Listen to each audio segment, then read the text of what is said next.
Hablamos de noticias de Colombia. Mire, el gobierno colombiano y el grupo terrorista del ELN reanudaron los diálogos de paz en Venezuela.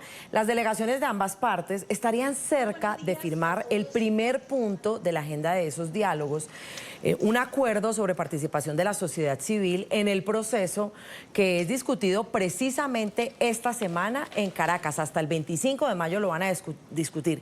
A la negativa de los terroristas del ELN de dejar de secuestrar, ahora se suma una nueva preocupación de esta negociación al filtrarse el nuevo modelo de participación que se adoptaría con el grupo armado en ese primer acuerdo a punto de alcanzar.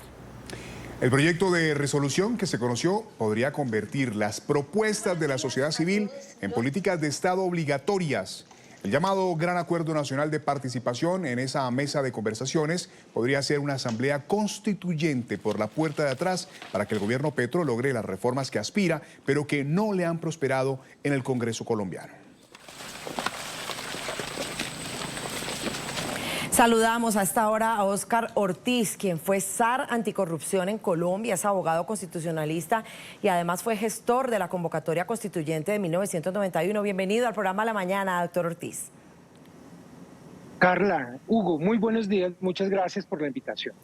Pues además de ese perfil que usted tiene, también sabemos que usted descubrió ese mico, como le llaman en Colombia, ese golazo que quiere meter el ELN con el gobierno colombiano, de lo que han dicho y lo que han catalogado casi como una constituyente por debajo de la mesa. Cuéntenos qué fue lo que descubrió de esto que van a aprobar con la participación de la población civil. Sí, Carla, mira, de lo que se trata es que este documento que estaba circulando todavía entre pocas personas de la delegación del gobierno colombiano para discutir esta semana en Caracas como primer punto para cerrar acuerdo con el ELN. En un párrafo, en un documento de 10 páginas, se establece el carácter de vinculante de las conversaciones entre los delegados del gobierno y la organización armada ilegal terrorista del ELN. Es decir, en derecho, vinculante quiere decir que es obligatorio. Y no lo dejan simplemente con ese adjetivo, sino que dice expresamente que es vinculante en primer lugar para las dos partes. En este caso, la parte es el Estado colombiano y dicen además entonces que es vinculante para todas las ramas del poder público, es decir, legislativo, ejecutivo, judicial. Dice que también que se convierten en políticas públicas las conversaciones y la participación, es decir, es como una Asamblea Nacional Constituyente a cuentagotas y ambulante.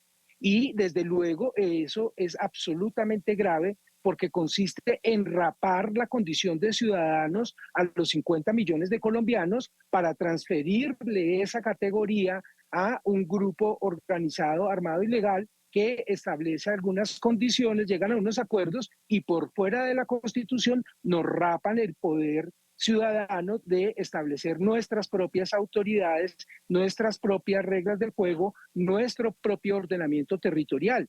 E incluso va más allá, porque dice que es vinculante también para efecto de las entidades territoriales, es decir, nuestros municipios y nuestros departamentos en materias de planeación y de presupuesto. Entonces es absolutamente grave, pero más grave aún que sea no una propuesta del ELN, sino una propuesta del gobierno.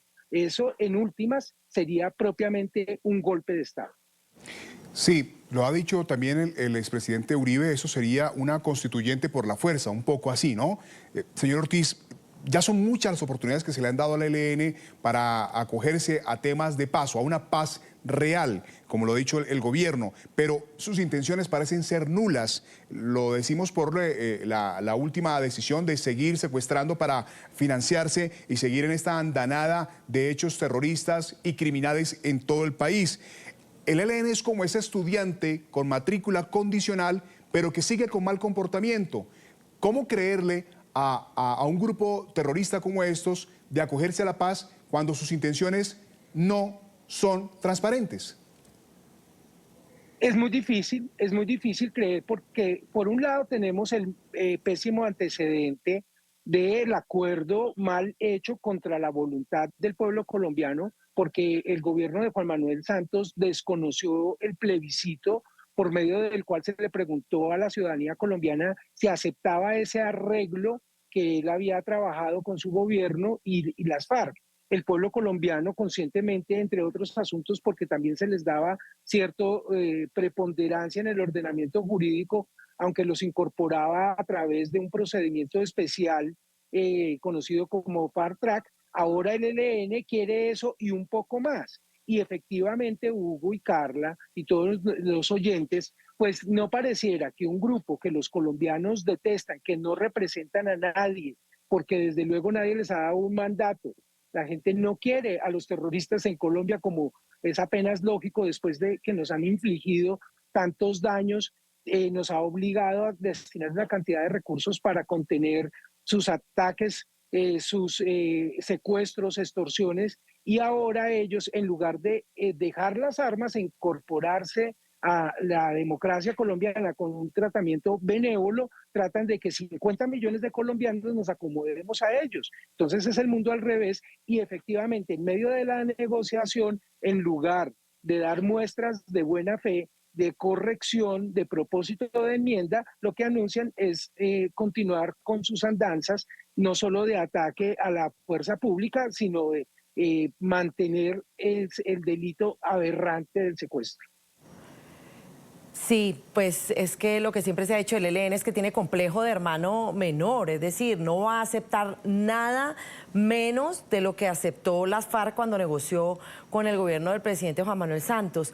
Pero preocupa mucho no solamente esto que está pasando con el ELN, doctor Ortiz, sino, por un lado, quieren meter casi esa constituyente por debajo de la mesa o casi a la fuerza, con las armas del ELN, como lo dijo el expresidente Álvaro Uribe, que referenció Hugo, sino que para poder pasar todas esas reformas que no le han prosperado en el Congreso, por un lado tienen esa opción y por la otra pareciera que quisieran generar el caos en Colombia con toda la situación de orden público, con las disidencias, la reaparición del ELN en más zonas. Es decir, pareciera que el presidente Gustavo Petro quisiera decretar incluso un estado de excepción para poder casi gobernar por decreto. ¿Hay esa preocupación también con todo este ambiente que se está gestando? Pues desde el 15 de marzo en Cali, el presidente Petro ha rondado la idea de convocar una Asamblea Nacional Constituyente. En Colombia, nuestra Constitución establece 3 maneras de reforma que han demostrado ser más que suficientes para ir ajustando, como es normal, las reglas del juego en conformidad como va evolucionando la sociedad y va requiriendo nuevas necesidades, evoluciones del Estado, de la administración pública.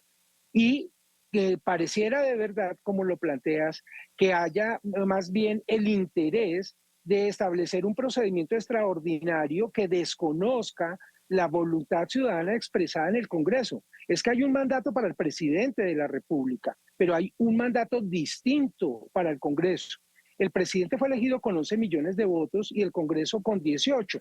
Y no solo por la cantidad de votos, sino porque son funciones distintas. Y en el Congreso el presidente tiene apenas un 25%, tiene el pacto histórico, tiene las curules en virtud del acuerdo con las FARC, 5 curules más y el Partido Verde, pero eso no hace mayoría. Entonces, por momentos, ante la resistencia de la opinión pública que recoge la proporción de congresistas en el Congreso atendiendo su propio mandato, el presidente, en lugar de conversar, ajustar sus propuestas para hacerlas viables, quisiera imponerlas o con corrupción, como se ha conocido, enviando ingentes cantidades de dinero en efectivo al Congreso, sino a través incluso de los violentos. Entonces, por medio de corrupción o de violencia, quisiera imponer su parecer y la opinión ciudadana, por eso se moviliza en las calles y pacíficamente acude también a los tribunales y a expresar en audiencias públicas en el Congreso sus objeciones frente a sus pretensiones de debilitar nuestros sistemas de salud, de educación, pensiones y trabajo que insistentemente han sido atacadas, no tanto para que evolucionen, sino para debilitarla.